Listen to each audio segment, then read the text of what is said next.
Hosting provided by Host Tornado. They offer website hosting packages, dedicated servers, and VPS solutions. Host.t.net.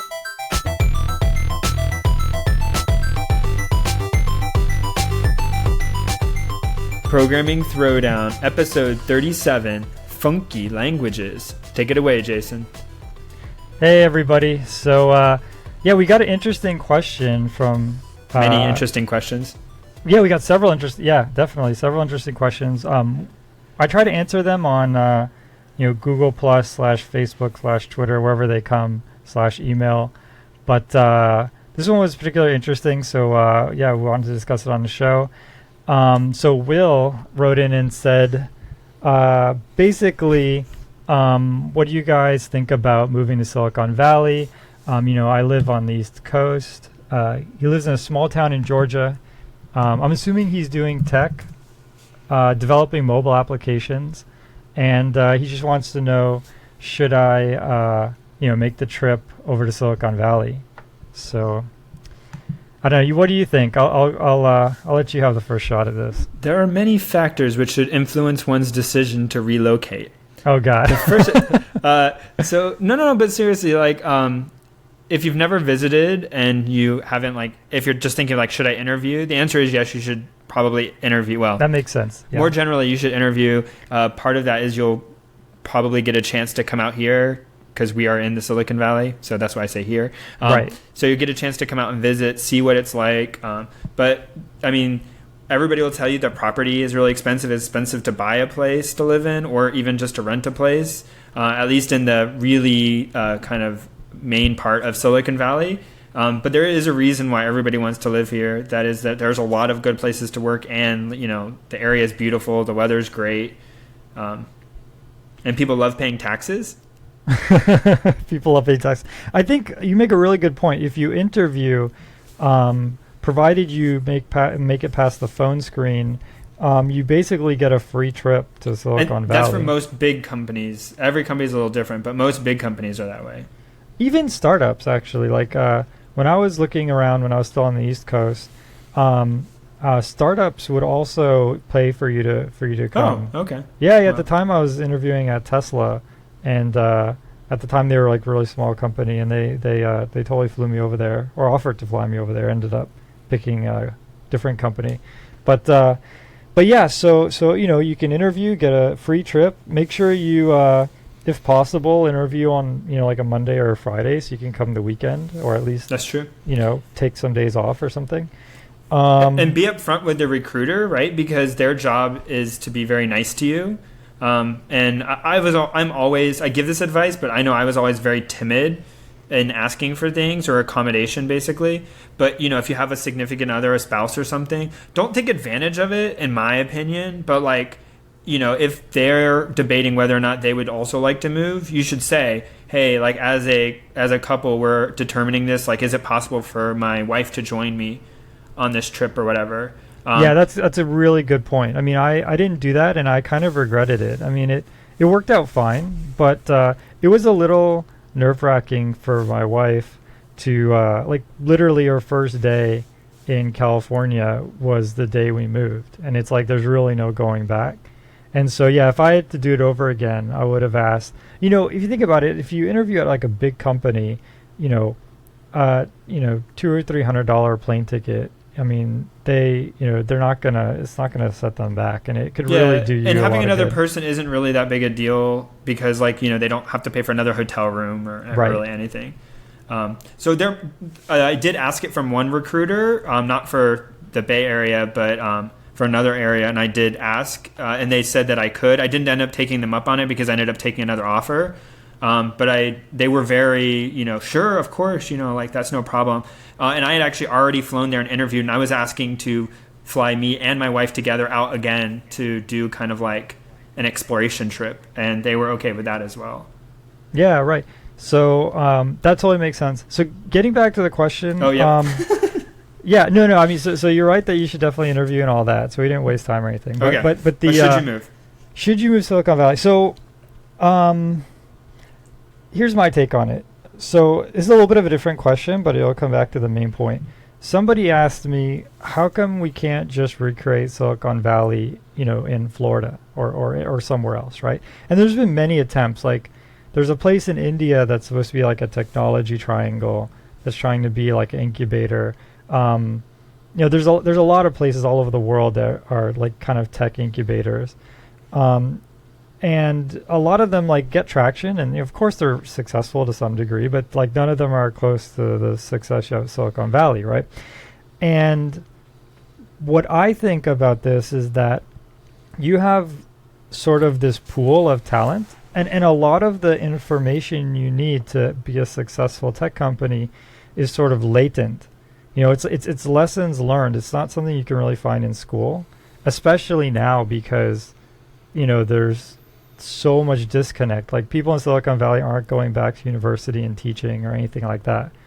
So there's just so many lessons to be learned, and so much sort of, what's the word for it, where it's like you just kind of have to be grandfathered into it. There's not really a way to learn other than it's like this language that's evolved over time that basically to be a successful company you need a couple of, say, Silicon Valley veterans. And so if there was some kind of migration out of the valley, then we could get these incubators in other places. But at the moment, the best place and one of the only places to get sort of veterans who have been doing, big data or practical machine learning or whatever, is here, and those people aren't moving. So there are other places, like I read stuff a lot about New York, right? It's not to the same degree of startups, but like New York City has a lot of tech jobs and tech industry. True. And it somewhat, I think, is partly just you need a certain density of people, and then a certain percentage of those people to be, technologically minded, advanced computer science people, like that kind of stuff. And the areas, like if you take, Jason and I are both from Florida. If you take the areas in Florida where we were, even if there may be a lot of people, the density is relatively low. And the number of people who are from a technology background is also very low. Right. And there's a chicken and an egg problem because let's say you're a brand new company. Like you're some startup, you just have an idea. You're Uber and you want to be, a phone app where people can request bars that they show up, bartenders, and they show up. You're going to have like a little bit of funding to get started, and you need to get some very talented people, or at least one very talented person to build, version 1 of the system. That means you're going to have to find someone who's willing to quit their job and take a huge risk to join your company. And that means you have to go through a lot of people. Like, it might be a 1 in 10,000 chance that you find someone who's in that position. And so if you go to, say, Florida, where there might only be 9,000 people who have that kind of skill set, now you're really in trouble, right? And so because of that, you don't have this sort of snowball effect. And so Silicon Valley is like one of the few places where you can go and find some very senior people to work on something, that's just an idea, right? Yeah. So I would say, should I move? It's obviously subject to a lot of personal decisions, and it is expensive to live here. But I mean, there are two things that are good. Is one is Jason kind of talked about, like those talented people is also good for you as an employee because there's a lot of people to learn from, and a lot of really smart people typically. Right. There are not smart people too, I guess, but there are a lot of smart people, and if you can find them, you can learn a lot. Not even at your own company, but just like everywhere, right? It's all around you. Yeah, definitely. The other thing is, like, for me, it's much better to move on my terms. Like, I decided like I wanted to move and moved out here. And then now if something happened and I was forced into needing to get a different job, or, there was a downturn in my company, right, then I would be forced to relocate. And if I'm here, the chance of me having to relocate away is low compared to where I was before. Yeah, that's true. Now, there's still the problem of like what happened in 2000s with the tech bubble burst. But I'm already in the tech industry, so like in general, it's going to be a bad time for me regardless of where I am. Yeah, definitely. So actually, it's quite interesting. When the tech bubble burst, I don't know if there was necessarily like people out of a job. Actually, no, I take it back. Yeah, I read stories about people like. I think it got pretty bad. Yeah, that's true. But to be honest, I find it very unlikely. I do think that there is a little bit of a bubble now, but I think if it burst, there's such a lack of talent that that the companies that are established will just swoop up all of the talent. I don't feel like that well will run dry, you know. So basically, the long answer is it's up to you. Yeah, I mean, I think it's fair to say speak for both of us when I say that, you know, we love it here. But yeah, you should definitely bring, you know, your significant other if you have one, and give it a good evaluation, you know, before you come. So yeah. So speaking of Silicon Valley and startups, how does a startup work? Yeah, so, you know, I think, you know, we've been in Silicon Valley, you're completely inundated with startups, like reading about startups, friends who go to work for startups, things like that. But you know, I was thinking about this the other day that, you know, when I was in Florida, I really had no idea sort of what a startup is or anything. And you know, we're both tech savvy people, but it's just not it's really just a part of Silicon Valley culture. And so I felt like I wanted to try to share that with everyone. So, you know, neither Patrick nor I have ever worked in a startup. We both have friends who are at startups or have started startups. And yeah, basically, so this is kind of how it works in a nutshell. And Patrick, please correct me, because I'm sure I'm going to mess stuff up.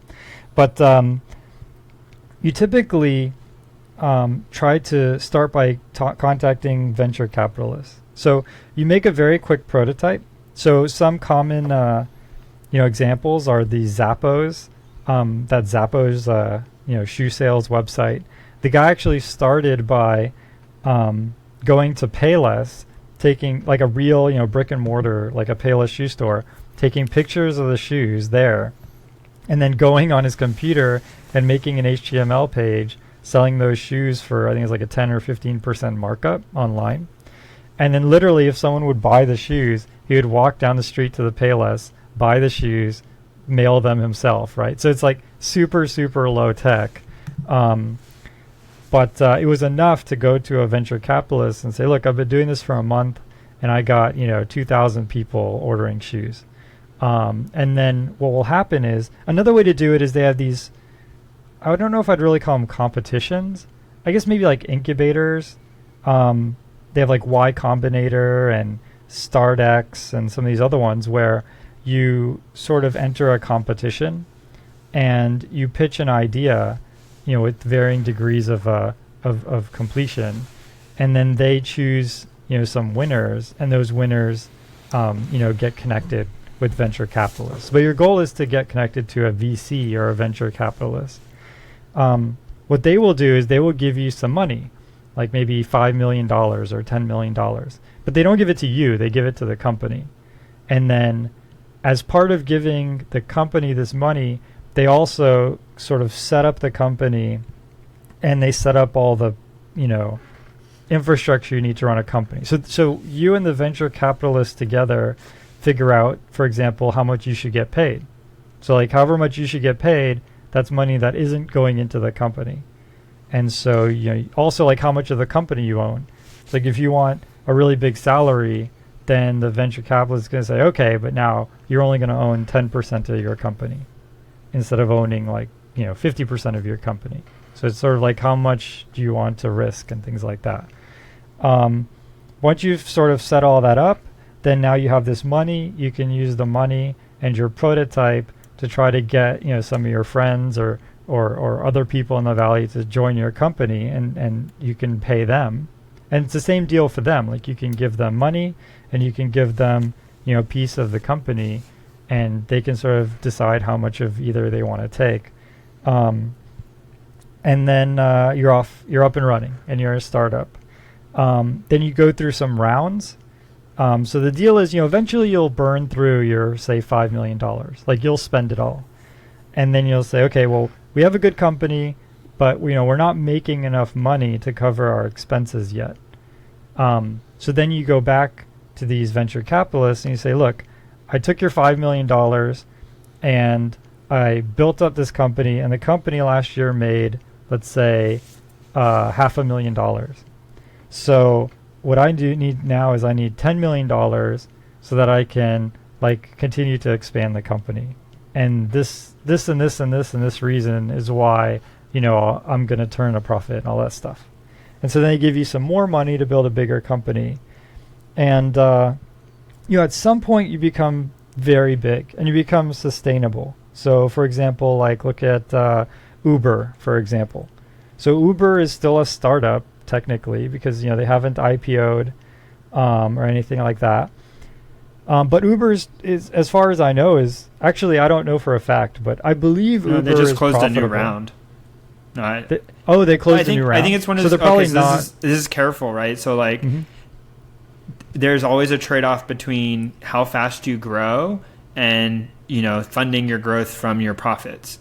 So I believe I'm correct in saying that I think Uber has continued to raise more investment capital to be able to expand even faster, to have a first mover advantage. So basically, they're trying to get to as many stories as possible, as many cities as possible. And so they could slow down with the cities they are and be essentially profitable, but it costs a lot of money for them to roll out in a new city. And so they'd rather keep bringing on new cities rather than getting profitable. And they're like one of the most well-funded startups in history. So like they have been given, like their investors agree with them basically. And, Gotcha. And Yep. that's what they've chosen to do. So yeah, what Patrick is saying, like another part of that is, and Groupon has this as well, or had this, it's very hard to sort of, you hear a lot about patent trolls and patent lawsuits and things like that, but in general, if you have a business idea, it's pretty easy to copy. And it's also very hard to shut down clones, especially clones in other countries and things like that. So a company like Uber, they have a good idea. They need to get their idea in as many cities as possible so that there isn't like a Detroit version of Uber, run by a different company, a Houston version of Uber, so on and so forth. So that they can own all of the cities, right? And so to Patrick's point, like it might be more important to own all of the cities so there's only one Uber, even if it's like going to take a ton of money, and then they can make that money up later. So that part is pretty complicated. At some point, your startup becomes pretty big. And then actually, let me step back a bit. So there's multiple ways for your startup to not become a startup. The most common is it dissolves. So I think it's like over 90% of startups fail. And the number one reason they fail is actually infighting. So the people who work at the startup, clearly the people who work at the startup believe in the startup to varying degrees and are invested in the startup to varying degrees. Some of them are getting a bigger salary, but are getting less, portion of the company as a result. And so that creates a lot of tension. And so actually the number one reason why startups fail is that the people, there's social problems and the startup falls apart. Of the startups that succeed, there's two major categories. One is, and this is for more of like startups that are more technology and less of like a product, is that the startup gets acquired by a bigger company. So let's say, I make a startup where I do statistics for people, where I built like some cool statistics system. That isn't really a company. Like I couldn't go to Patrick and sell him statistics. Like it's really like a business service. Well, no, so it is a company and you can make money, but Jason's talking a lot about venture capital and it's hard for them. They want to recoup a lot of money quickly. And so they're taking a lot of bets and they don't want to bet on someone who says, over the next 10 years, I'm going to make $1 million each year, but not grow. I'm just going to keep making $1 million. Like I don't have a business plan. I don't want to make $1 billion. I just want to keep making $1 million every year forever. Yeah, that's true. That's true. They're not really interested in gaining just a percentage of profits each year.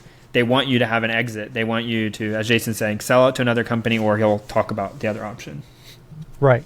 Like most of the time, there are exceptions, obviously, but most of the time, if a company gets acquired, it's because it has some kind of service, and usually if a company IPOs, it's usually like a product. It could be like a product that serves businesses, but it's sort of a very well-defined product. But if it's like a service, Like we do machine learning services to other companies. That usually turns into an acquisition. So let me explain both of them. So an acquisition just means, a bigger company says, hey, look, here's this startup. It has like, say 8 people. They're all really talented and they all work together and they're not fighting. They haven't destroyed each other. So, it'd be great if we could get 8 people who are all very talented to work at our big company. Like, that'd be awesome. We could just put them in a team together and we know there's not going to be any problems. So they'll say, let's buy the startup. And so they might make a pretty big investment. Like they might spend like, say, 20 or even $100 million. And they buy the startup. But what they're really buying is they're buying those people. Like they know that some of the people on that startup will stay at the big company. Some of them will leave because, you can't force someone to work for you. But, some of them will stay. And, they have a very cohesive team. And they'll usually work something in writing where everyone has to stay for at least a couple of years and things like that. That's an acquisition. Another way that a startup can not be a startup is through what's called an IPO. And that's where a startup becomes a publicly traded company. So do you want to explain this? You'll probably be better than me. Sure. IPO is an initial public offering, and that basically says that you're going to divide up the company into certain percentage shares, and you're going to offer those to the public. And there's all sorts of rules about how you can do this. And if you look at an example like Facebook is kind of the most recent famous one, but Tesla as well. So these are often traded to a small number of people initially on what's called a secondary market, a closed market, where you have to meet certain criteria in order to be able to trade. In other words, not everyone can buy Facebook shares. You have to be an investor, basically. Then they decide to IPO, which means that there's no company, they either just want to, or there's no company big enough to buy them, or no company that's interested in paying on their terms. Whatever the reason may be, they decide that they were just going to sell some portion of the percentage to the public. And so they do what's called initial public offering. And you work through an investment bank to handle all sorts of complication and going to various retirement funds and getting them to agree to buy portions of Facebook and all this stuff. But basically what's going to happen is that it'll be regulated, it'll be known, you're going to declare here's all my earnings now, because before you kept them private, and you agree to all this stuff and say, now the public can buy and sell, a share of Facebook. And for all those, say I'm going to sell 20% of the company in, 20 shares. So basically each share is 1% of the company, and Facebook keeps 80 of them and sells 20 of them to the public. And they raise money by the people buying them at whatever the initial offer price is.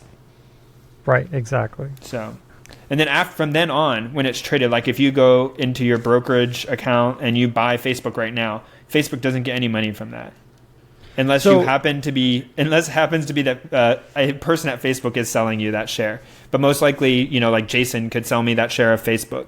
It's not coming from that company anymore, so they don't continue to make money off of those shares. Right. So what happens if you buy all the shares and you just own the company? No, because they don't offer the whole company. So in the case of Facebook, Mark Zuckerberg now has the equivalent, since after the initial public offering, he owns, we could look it up because it has to be public, but let's say he still owns 30% of the shares. But then his shares may be special shares where he gets 2 times the number of votes. So he may get essentially whatever that would be works out to be, but he would get more votes for his 30% of the shares than the rest of people, or some combination of people basically hold. So in the simplest case where you don't do vote multiplying, it's that Mark Zuckerberg and whoever his other co-founders are own 51% of the shares, and they only ever release 49% to be sold. Gotcha. So that's how they maintain ownership. And then there's all sorts of clever ways to kind of keep ownership without having to own all the stock. Keep control, I should say. Gotcha. That makes sense. So that's how that works. So that's startups in a nutshell. I mean, it's known for being a lot of work for very little pay. But you're looking at the total expected value. So you're hoping that if there's some kind of acquisition or something like that, that you can, like, what they call cash out. So you might work for, 1/4 of what you could make as a regular employee at another company, but you also own, let's say 1% of the company. And so then if the company becomes as big as Facebook, now you own, 1% of 40 billion, which is what, 400 million, which is a lot of money. So you're taking a chance, you're sacrificing like your pay for a chance to do really well. And I mean, statistically speaking, you won't do as well as like a Facebook or Google, which is like highly unlikely. But again, like if it's something you really believe will be successful and it will be like a acquire or something like that, acquisition or something like that, then you could do really well. I mean, if you knew for sure that you would get acquired or IPO, if that was a guarantee, then you would work there. Like we would all be working at startups.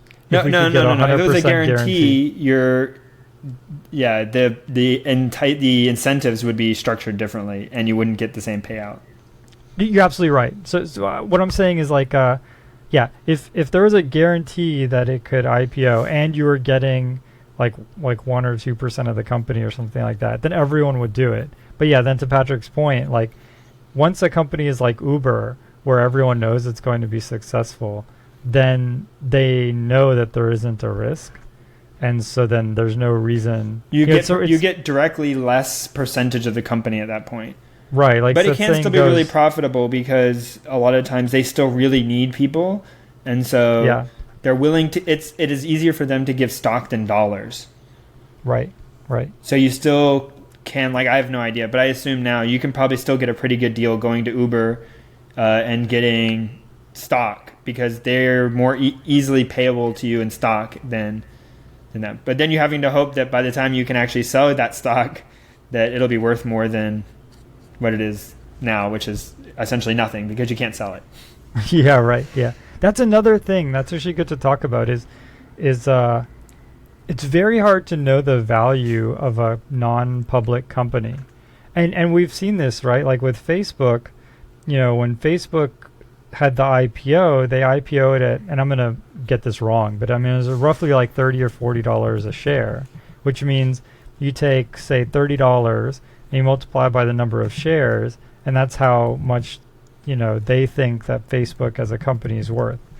But then, like, within a month, they ended up at, I think it was like $12 a share. So what that means is that the public thought Facebook was worth 1/3 of what Facebook thought they were worth.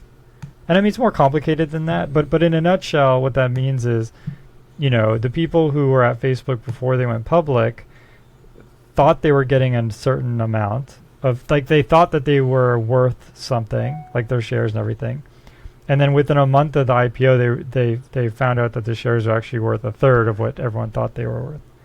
And so there's a lot of uncertainty, but, because of that risk, startups will give you more shares and things like that because they know you're taking on a risk that other people aren't willing to take. So, good. All right, I think it's time to move on to the news. Okay, so I got the first one. This came from a reader, Bent, and he sent us this. It's kind of interesting. If you have a GitHub account and someone makes a pull request against your repository. I don't know. I'm probably getting the exact wording wrong because I use too many different tools. But that basically when that email comes in, now in Gmail, it'll actually give you a little button on the side of the subject line that allows you to directly go and view it. So essentially there's now integration between Gmail and GitHub for viewing updates and stuff that come in. That's awesome. Is that like... did they have to work with the Gmail team, or is there like an API or something? I was actually just wondering that, and I clicked on it. I don't know. Oh, okay. Well, they're probably. I think it's like a way for the like GitHub embeds something in their email basically that tells like, hey, there's this thing Gmail. This is how you render it or whatever. Gotcha. That makes sense. But because Gmail's so big, I guess it's worth it. And so many GitHub users use Gmail. But like you would probably have to do something different. Like there's no standard, I don't think. So like they wouldn't now also get something in Yahoo. Yeah, right. Yeah. Cool. So yeah, my news is on Rust. So actually, we should cover this. This is a brand new. Well, sorry, it's a brand new language to me. But I read about it when I saw this news article. So the news article is Rust 0.12.0 is released. And so I was looking into Rust, and I'm not going to say too much because we should dedicate a show to it. But basically, it's a language that's intended to be very fast for like system software-y stuff, like C or C++. But the compiler is like very, very smart.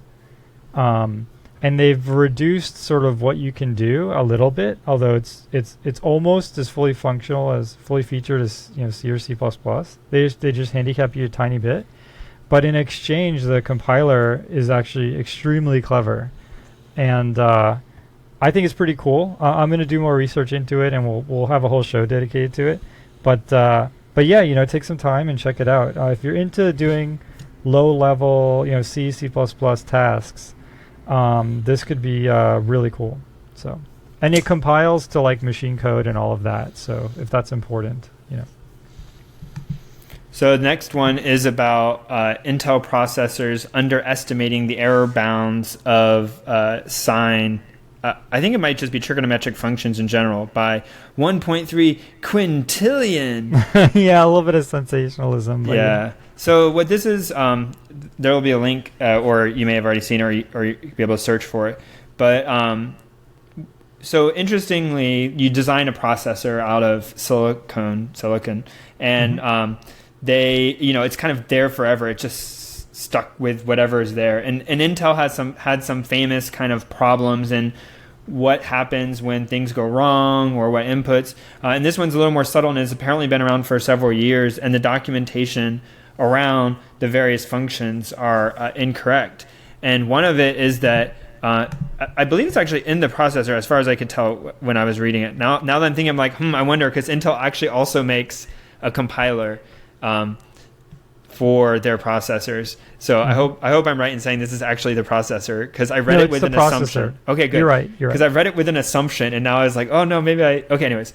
And so basically, the interesting part of this is that when you do a sine of a number, that number could be pretty much, the input could be anything. So in double or flow or whatever, the range of inputs is as big as you can support in doubles. And obviously, you really only want to define sine as a function of just like the first repeating interval.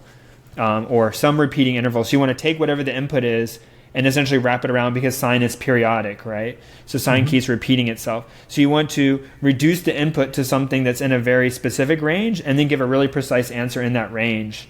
Also, you're forced trying to represent, the infinite part of sine out, and it gets really complicated. And this is actually a really common technique for a lot of things, where you have a number that doesn't overflow or have a limit, but actually just keeps wrapping around and defining that wraparound function. And it turns out that there was a problem when you give a number that is very close to sine, or to pi, very close to pi in the input, and they had not as many bits of precision as they thought they had. And so what it causes, like a whole, like the output basically is far less precise than it should have been. And it's actually the silicon because of the way they're reducing that input, the way they're trying to wrap it around. Yeah, exactly. Yeah, you end up with what's called catastrophic cancellation, which is an awesome name.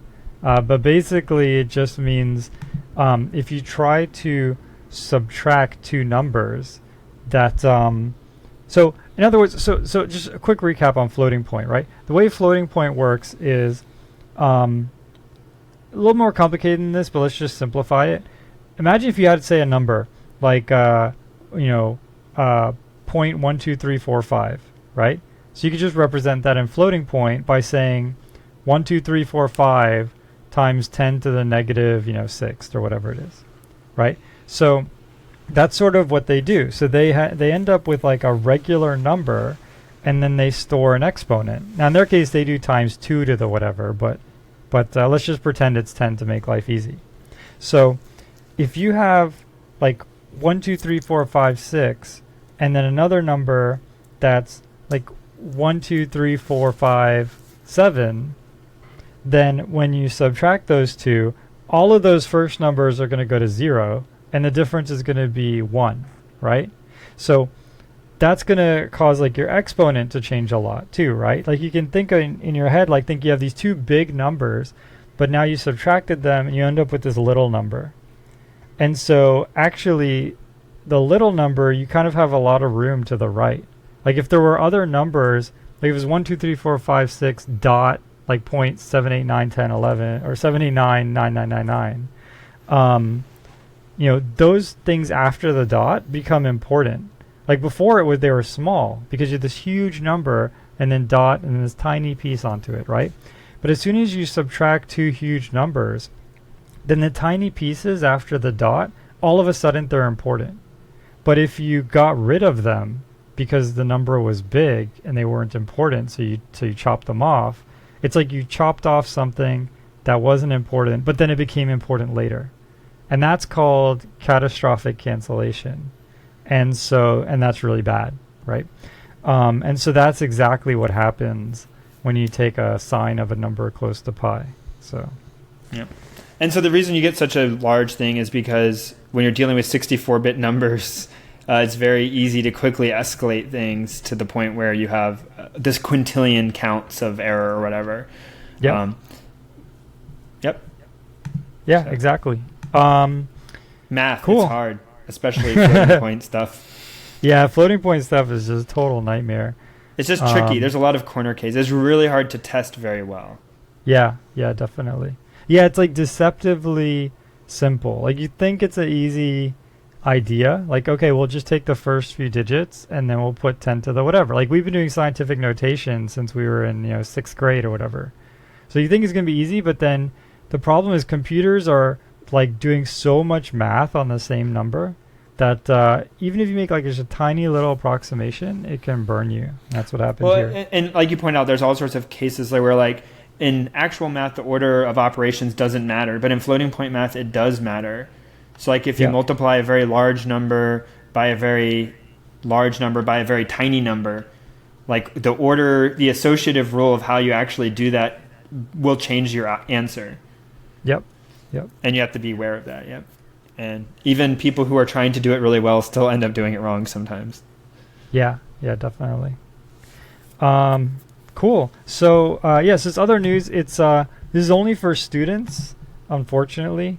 But if you are a student at high school, university, I think any institution is fine. Then you can get the GitHub Student Developer Pack, which looks pretty freaking amazing. It is just a huge laundry list of things that you get for free. So yeah, you get like crowdsourcing from Crowdflower. You get a pro GitHub account. You get the Unreal Engine. You get SendGrid to like programmatically send emails. You just get a ton of amazing stuff for completely free, for no cost, as long as you can prove you're a student. Pretty freaking awesome. If you are a student and you're listening to us, you're high school, college, whatever, get this. Sign up for this. It is incredible.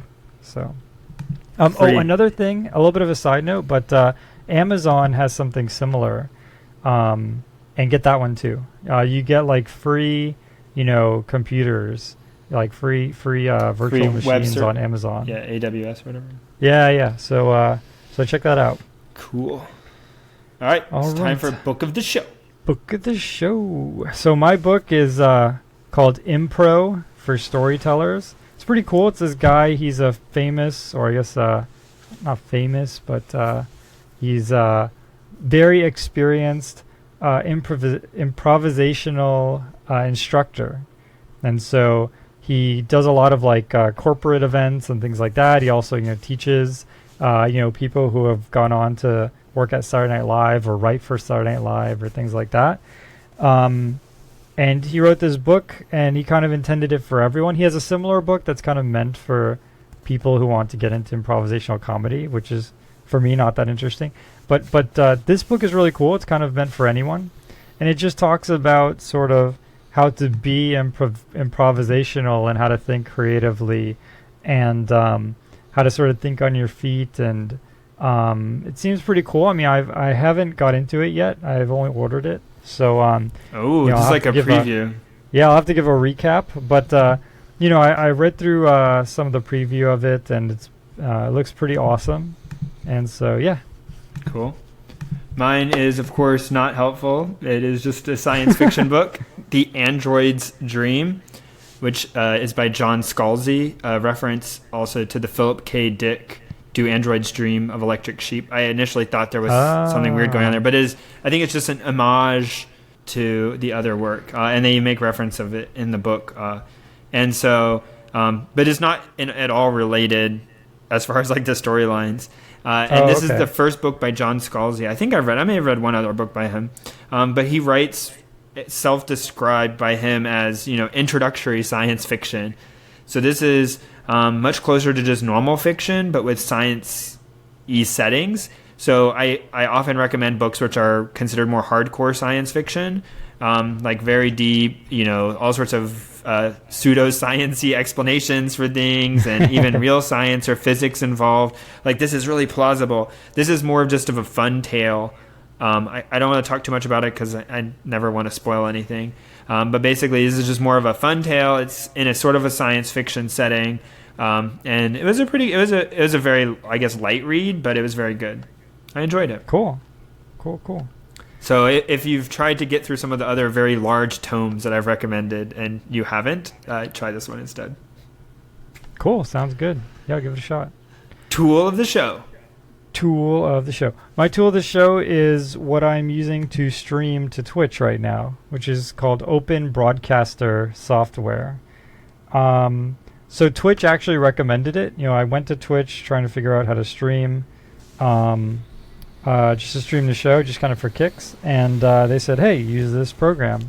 And do we have any viewers of our stream? We have one person. Oh yes, hello person. So Callan444, major props to you for checking out the Twitch stream. I only gave people an hour's notice, so I wasn't expecting, a huge turnout or anything like that. But the thing that I really think is cool about Twitch is the chat, actually. So, people who are, actually, I was inspired to stream this because of our user Twitch question. Twitch plays Pokemon. Oh. Oh, God. No, so user question is, the person said, sort of, what's it like to be in Silicon Valley? It made me think we really should try to get, a bit of a community going where people who like the show and listen to the show can meet each other. Literally zero people, and we have one person. So Callan444, props to you. Sorry you couldn't meet anyone, but you can meet us for what it's worth. We'll do this maybe a couple more shows and see sort of what kind of turnout we get. But so I'm using this Open Broadcaster software, and it's pretty cool. It's actually pretty straightforward to set up. I didn't really. The only trouble it gave me was I made some changes to the settings, and I had to shut down the program and restart it for the changes to take effect. But I didn't know that I, they didn't tell me to restart the program. So just a minor nit. But it. Other than that, it pretty much worked out of the box, and pretty cool tool. Nice. Also, they have a version for Mac and a version for Linux is coming. So, yeah. Cool. Mine is also video related, sort of, and that is Plex, which is at plex.tv, or I think you can just search Plex.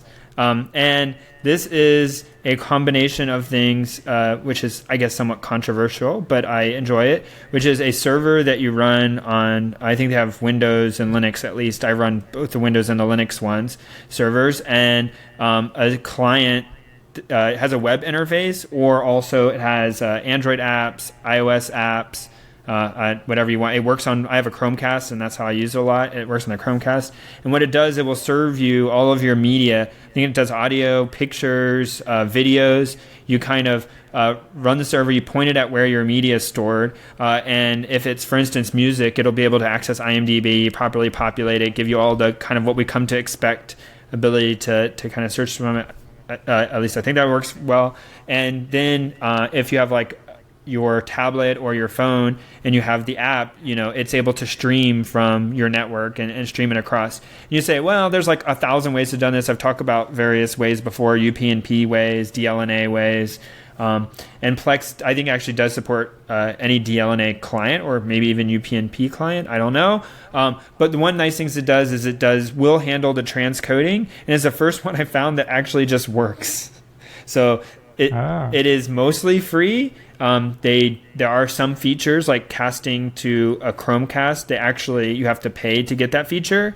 And I kind of feel bad. Wait, how does that work? Like, how do they make you pay? Like so, through the app? So if you have in the app that actually does the casting, and there's probably ways around it, but I didn't bother with it because I wanted to support them because it actually works.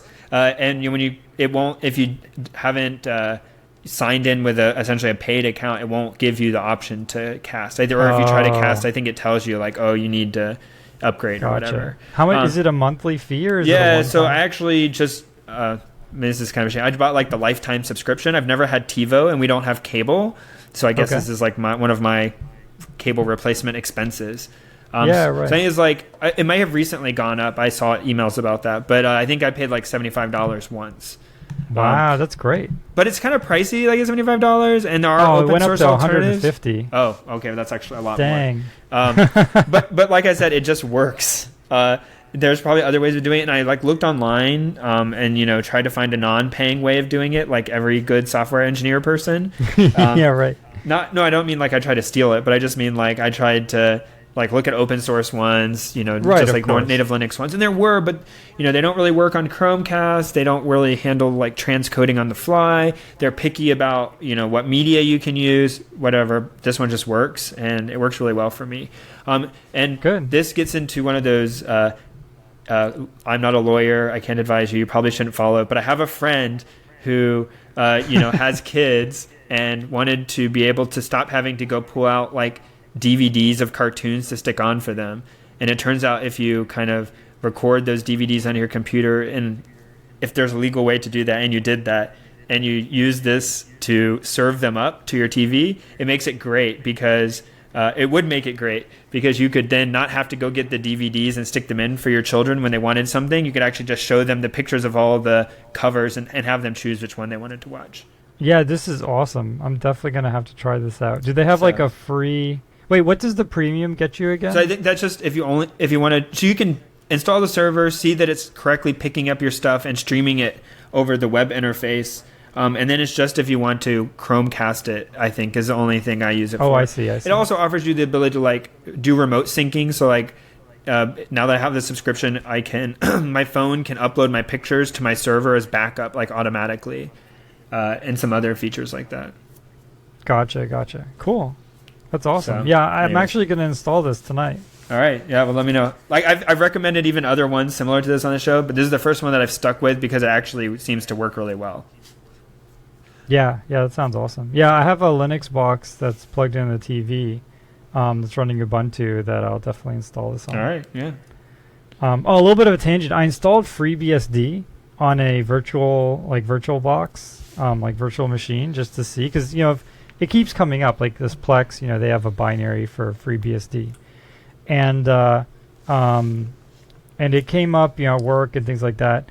And so I was like, look, let me just look at this. And because I never quite understood what FreeBSD really was. Mm-hmm. And again, like I played with it for maybe, an hour. So I still don't really know, I think it's like the big difference between it and Linux is the license. So in other words, you can use FreeBSD commercially and it's okay. Like you could even modify the source code and not contribute back, or I don't know. But so there's sort of like political reasons why you'd want to use FreeBSD. But it seems like just not as good as Linux. Like it could be just because I'm used to using Linux. But like for example, the first thing I did was I tried to, sudo a command so that I didn't have to be root, and sudo like doesn't exist in FreeBSD. There's some other methodology for doing it, yeah. Yeah, either that or you have to log in. So and, I used to be into like Linux root. distributions and stuff, and I gave up, and now I'm just on Ubuntu. I'm the same way. And it's just because there's literally only one reason. It isn't philosophical, political, nothing. It's because when I have a problem and I write in Ubuntu and then my problem, I'm most likely to get my answer than any other distribution. Yeah, that's totally true. Like, it sounds horrible, and it's just enough people use it now that like I can typically find an answer to my problem. Yep. I don't have to post my own thing. I don't have to like hack on it for an hour. If there's some like like you were talking earlier about open broadcaster software is going to have a Linux, I know they'll most likely have a Debian or Ubuntu version because it's so popular, and I can just install it and it's almost guaranteed to work. I remember like when Ubuntu first came out, and like right off the bat, it was just so superior to all the other distributions in terms of its user friendliness. And I remember like immediately saying, like I was using, I think, Gentoo, and Ubuntu came out, and I was like, okay, I'm done. Like I immediately converted. And they just keep getting better and better. And Ubuntu is has a huge like investor. It's actually made in, I think, South Africa, or it's at least a South African investor who owns the Ubuntu company, and so it's just very well funded, and I think that's the reason why it's so polished. But anyways, it's a little digression there. All right, we're on to funky languages. Funky languages. So everyone get out your, I don't know, bell bottoms and your, afro wigs and your disco going back lights. To the 70s. Going back Disco. to the 70s. So, so one of them, we'll just kind of go through them and talk about them briefly. So, my favorite is one of my favorites is Whitespace, and as exactly how it sounds. It's all tabs. Oh, first of all, props to whoever suggested this. I don't remember who it is, but somebody wrote in and told us who you are. Yeah. So props to you. I'll see if there's a little break I can look you up. But this is a great idea for a show. So Whitespace is all tabs, spaces, and new lines.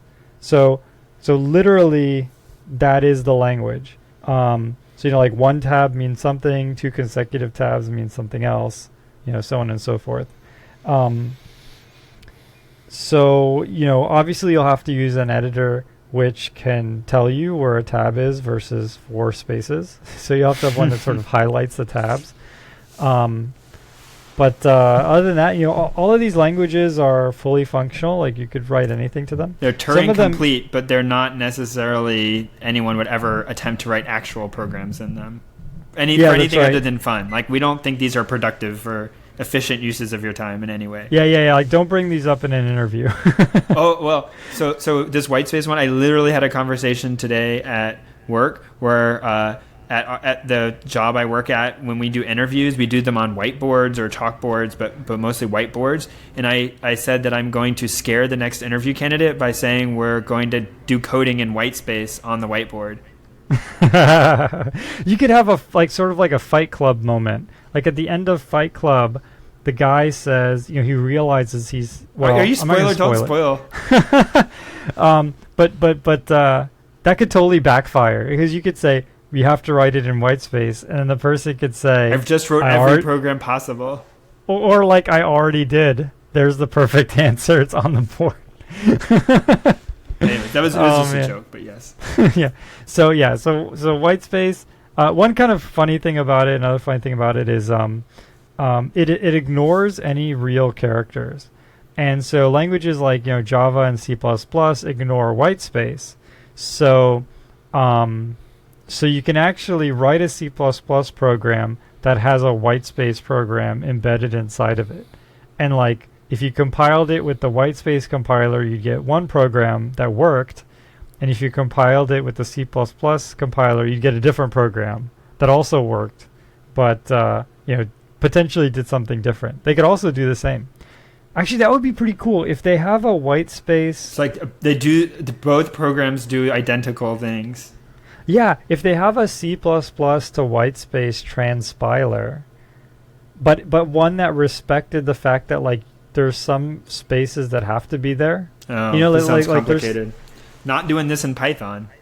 Oh yeah, Python this wouldn't work. But it'd be pretty cool to write a program which took your C++ program and figured out and transpiled it to whitespace and then put the whitespace in the program. But anyways, it's crazy talk. Okay. So that's whitespace. I'll be back with the next one. I don't have very many Arnold Schwarzenegger quotes. But the next one is Arnold C. And most of the keywords and function calls are replaced with Arnold Schwarzenegger movie quotes. I actually don't know where some of these are from. And I probably will not do any more impersonation voices. I need to read Jason's acting book that he recommended. Yeah, right. So it's showtime. Talk to the hand with "Hello World," and you have been terminated. That's not Arnold voices. That was terrible. All right, you want to try, Jason? Yeah, I mean, so the Hello World. Okay, go ahead. Oh wait, what's that? Go ahead. Yeah, do it in the right. Yeah, accent. the Hello World goes. It's showtime. Oh no, it's like how does he go? Like, talk to the hand. Nope. I work with some guy who's Austrian. He's Austrian, right? Arnold Schwarzenegger. I actually work with a guy who's Austrian, and he does sound like Arnold Schwarzenegger, which is. Do you tell him that? Because I'm sure no one's ever told him that. I'm sure everyone tells him that. Yeah, and so when the Arnold C program exits, instead of just exit with parentheses, it goes, "You have been terminated." Yeah, so this one's only awesome if you say all of them in the Arnold Schwarzenegger impersonation. Yeah, that's right. So real quick, the guy who had the idea was Ryan. So props to you, Ryan. He didn't give us a last name or where he's from or anything. But props to you. This is a great idea for a show, Ryan. Thanks. Okay. So next one is involving more of your senses. That's so right. Instead of just your eyes, you should also involve your ears and hear the music of your code. That's right. So the next one is Velato. But yes. So the input to the compiler is a MIDI file.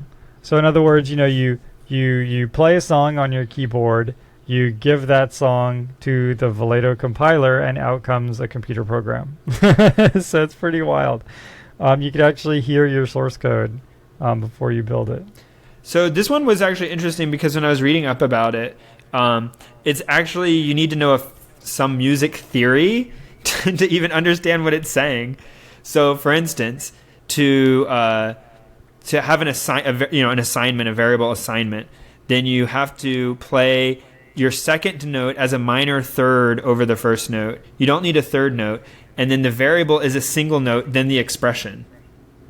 I don't even know what that means. I have no idea what you just... An if statement is a third note being the perfect fifth. Okay. Do they have a transpiler? Like, can I take, like some code at work and turn it into Velato and then play it? I don't know. That would be cool. And then just like listen to what your existing one sounds like. Yeah. Be like, wow, this is what, this library sounds like. And it even has allowances. So the command note, which is your root note, and these other intervals are on top of those to, say basically if or whatever, can kind of move around to allow for less repetitive note, like actually make it sound musical. Oh, I see. Yeah, so this one's interesting. It's just beautiful to look at the program because it just looks like crazy, like that music that I could never play because it's not just one note at a time. And they really should have a thing in Wikipedia. I mean, not Wikipedia. Wikipedia has this, but they should have a thing on this particular page where you could hear the program. Yeah. Wikipedia will pronounce something. Oh, actually, they have it. It's right here. Okay. Hang on, I'm going to play it. Oops. Hang on. Let me go back. We're going to get a DMCA takedown. Here's Hello World.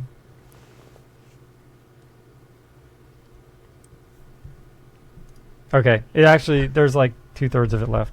But yeah, that's Hello World. Okay, I heard nothing. I was going to say it sounds a lot like my programs, just empty.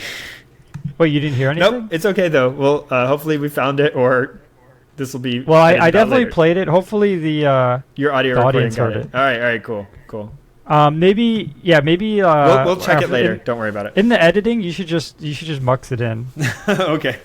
Yeah. Anyways, it will have been muxed in. Yeah. Ignore this conversation. Yeah. What was I gonna say? The Wikipedia page has a link to the MP3 if you guys want to listen to it. Cool.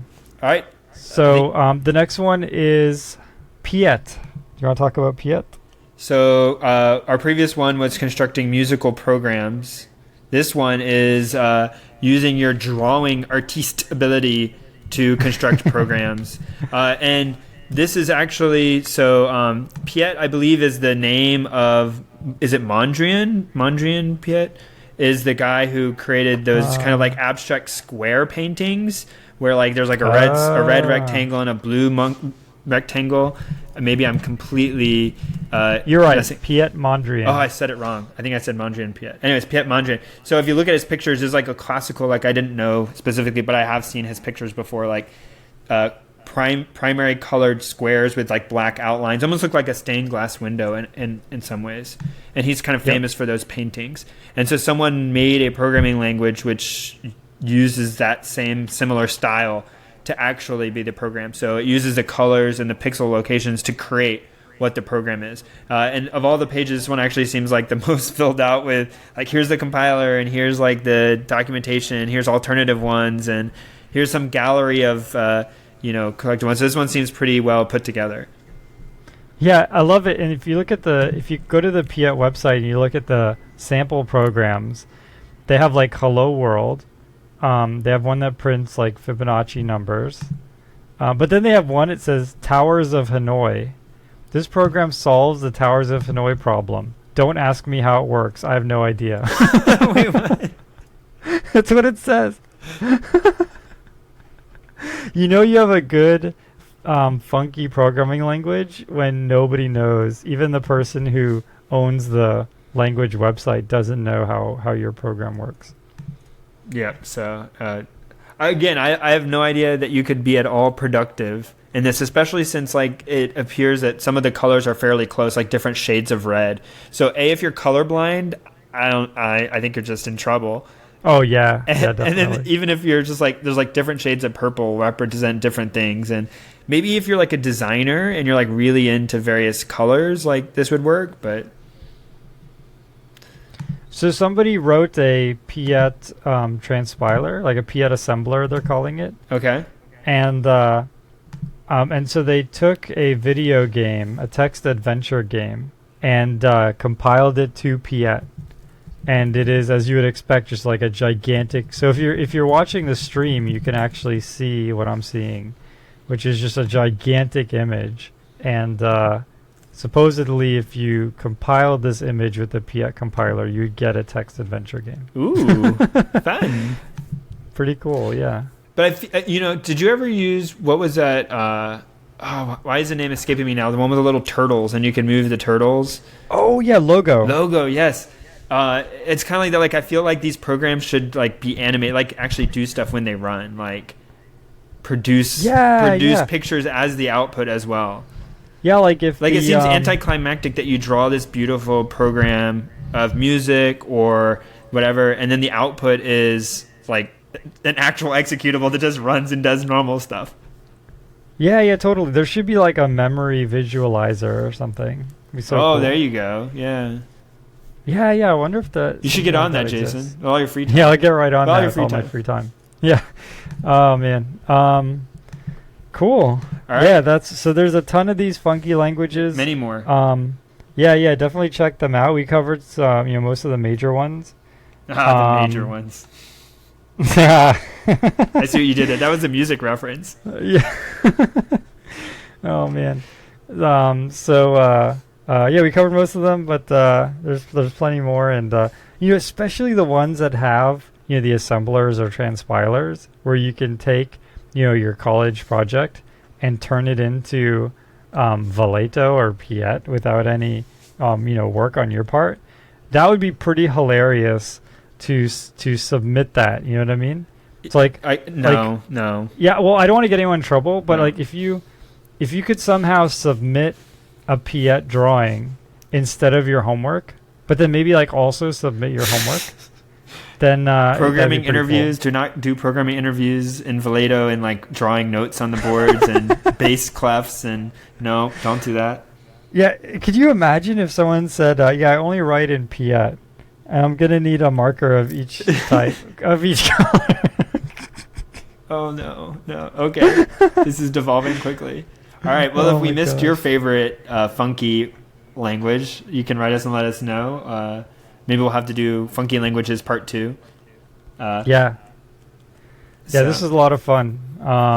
Thank you guys for your continued comments of that we're doing good, that you don't like something, that you have questions for us. That's all really good. Recently, I was browsing the tech category of podcasts in iTunes and noticed that of all tech podcasts, so that includes things like Leo Laporte's, like This Week in Tech, some really big major brand podcasts. We were number 74, so that was pretty good. I have no idea what arbitrary rating they're using, but we were number 74, so I was happy to see our little icon in the list with all these other, like, hey, I know what that podcast is, and hey, like, those people are big. Yeah. So I mean, thanks a lot, guys, for your support. I mean, you're the reason why we get the downloads and the ratings, things like that. So we definitely appreciate it. We're gonna do this Twitch stream for at least a couple more shows. So feel free to jump on. Looks like we're up to like 3 people. So yeah. So that's current viewers, but how many like over the course have viewed our stream? Oh, I haven't been looking. But I was gonna make fun of us, and then I briefly went to Twitch and noticed the one on their main, like their homepage that they were featuring, was people sitting around a table playing pen and paper Dungeons and Dragons. So I'm not sure that we're that far off from that. So maybe this isn't such a bad idea. No offense to Dungeons and Dragons or all the wonderful people playing it. I'm sure it was awesome. I've played pen and paper before. It's been fun. But thanks a lot for your support. It's been awesome. Next time I'll give people more notice, you can jump on and talk to some of the other people who are fans of the show. What else? We hopefully we answered. One other thing is, last episode I talked about rejection sampling.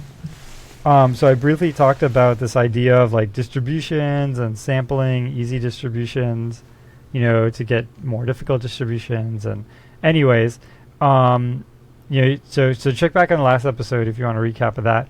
But somebody was sort of inspired from that and then kind of did some research on Wikipedia and stuff like that and actually implemented rejection sampling.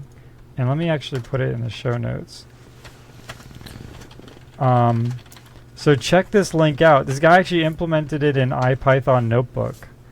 And so you can actually run it in the browser and see the result and stuff like that. He even has like visualizations. Talk about viewer feedback. Stuff. Yeah, it's pretty freaking awesome. So props to you for doing that. And it actually made me check out IPython Notebook, like give it another look. And actually, I think it's pretty awesome. Definitely a big fan. So I don't think I said this last time, but I have a little bit of a confession to make. So I think when I was in, what is this, probably like 5th grade, 6th grade science fair, I actually essentially did this for my science fair project. Oh, really? You made like a notebook kind of thing? No. So I made a random number generator out of like electrical components that I'd found, like some like in Radio Shack or whatever. And you would push the button and it would give you a random number. And then I collected a whole bunch of random numbers, then like used, I think it was like Mathematica at the time, to like plot them all, with like a quarter quadrant of a circle and like determine how many were in or out of the circle, and basically calculated pi using my random number generator as my science fair project. Wow, did you win? That sounds like an amazing project. So, no. Oh. Yeah, my science fair project was terrible. It actually, you're going to laugh. My science fair project literally was a solar-powered flashlight. Literally. Like, I felt like if you were, like, trying to look into an area, but the flashlight could still have Wait, I didn't solar get power. so I didn't get it at first. I was like, why are you being so down on yourself? That sounds fine. And then I'm like, oh wait. Like it only worked for like a minute because like the capacitor was tiny, right? It was terrible. Oh. But so Sebastian Rashka, sorry if I butchered your name, but Sebastian's the one who actually wrote this IPython notebook. Nice. And it's very cool. And I wasn't so putting it props to you, down by saying I Sebastian. did that like as a science fair project a long time ago. I was just admitting No, to how I nerdy think, I was. I mean, if I was the judge, you would have won first place. No, but I think the it's a pretty judges didn't awesome get science fair it. So I think like someone who did like do trees do better with rock music or not won. Oh yeah. So, You like, were like a savant. Like people No, just no, didn't it wasn't that at understand you. all. It was just very like it's out there, right? People are like I don't get it. Like Yeah. yeah. Anyways, it was Yeah, more like, math than science. I blame myself. Yeah, you ended up like 2 positions below the rock music, but you did better than the guy who made Facebook for his science fair project. The judges are just that out of touch. No. Oh, no. Okay. All right. I think they were gonna like Y wrap this up. Combinator judges. Okay, wrapping this up. Till next time. All right. Yeah, we're getting in trouble. So thanks a lot for the support, you guys. Community is awesome. We love the feedback, the emails, the questions. People who take what we say and actually implement it. Totally props to you guys. And yeah, next time we go on Twitch, we'll give you a couple of days or a week notice, so we can get sort of more community. There's some people chatting in there, but yeah, hopefully we'll get more people on there, and you can give us some instantaneous feedback if we mess up or something like that. All right. Cool. Sounds good. All right. Have a good one, guys. See you later. Yeah. The intro music is Axo by Binar Pilot. Programming Throwdown is distributed under a Creative Commons Attribution Share-alike 2.0 license. You're free to share, copy, distribute, transmit the work, to remix, adapt the work, but you must provide attribution to Patrick and I, and share alike in kind.